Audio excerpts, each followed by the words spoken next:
Hi and welcome to this second part of a series of videos on gender inequality, talking about the new right perspective on gender inequality.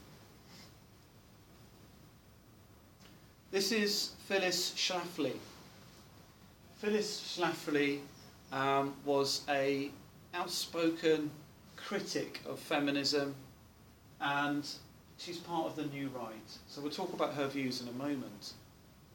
So the new right developed in the 1970s as a response or reaction by politicians like Margaret Thatcher, often aligned with the new right, as characterised as a new right thinker, and people like Roger Scruton, John Redwood, who argued as a conservative politician that the two-parent family was a natural state.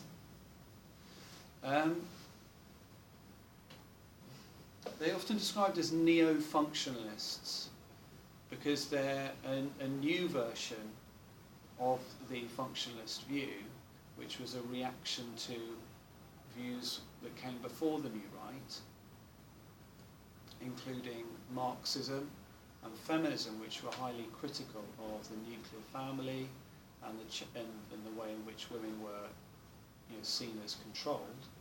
The new right argues that the nuclear family is ideal, and so they're very critical of those Marxist and feminist left-wing views, and they take a more conservative position where they advocate keeping society the same, a strong state, clear national identity, clear nuclear family structure, and make sure that socialisation is adequate to keep people controlled, because ultimately they see human beings as selfish and irrational.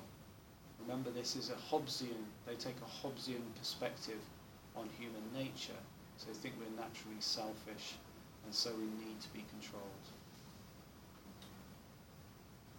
They think the decline of the nuclear family is therefore a threat to society, because without the nuclear family providing for the needs of the individual members of society, in terms of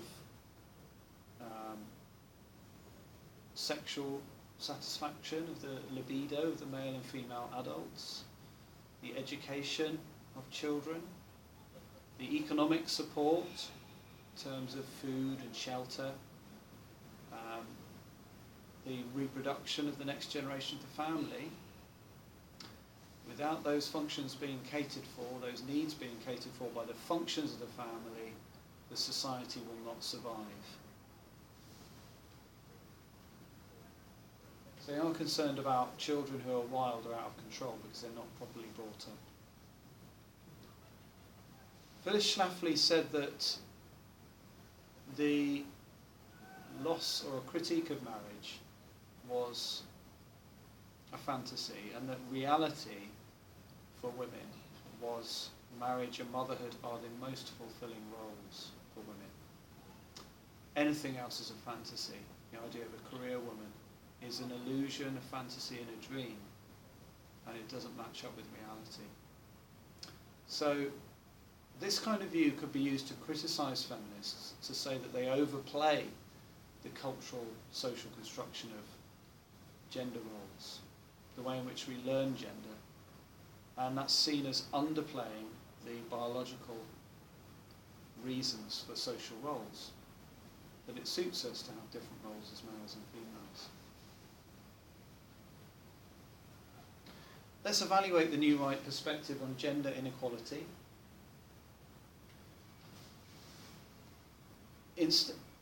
Arguing the nuclear family is ideal can be seen as ignoring the positives about alternatives to the nuclear family, which are not inferior, but simply different. This would be supported by Judith Stacey, who studied what she calls the postmodern family in Silicon Valley in the 1980s, and she found that people went through a very number of stages of different structures of families based on choices, and this provided the opportunity for people to have their needs met.